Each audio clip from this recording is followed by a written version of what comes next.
It-tim ta' Life Cycle Malta ritorna f'pajjiżna wara li temm il-vjaġġ tiegħu ta' din is-sena sfida ta' madwar 2000 km bir-roti bejn il-Ġordan u l-Arabja Sawdija.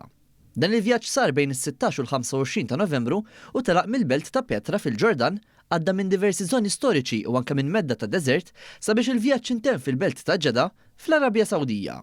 Matul l-10 iċ-ċiklisti ffaċċjaw sħana li tmiss l-40 gradi Celsius, distanzi twal, riħ kontinwu u saħansitra mal-tempata bir-ramel li damet madwar 4 sigħat.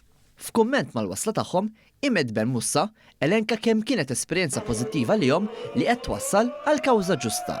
Esperienza sabiħa ħafna ġvirija u ovvjament di għamilnija biex niġbru flus fondi għal renal unit għal pazjenti li huma morda bil-kliwi.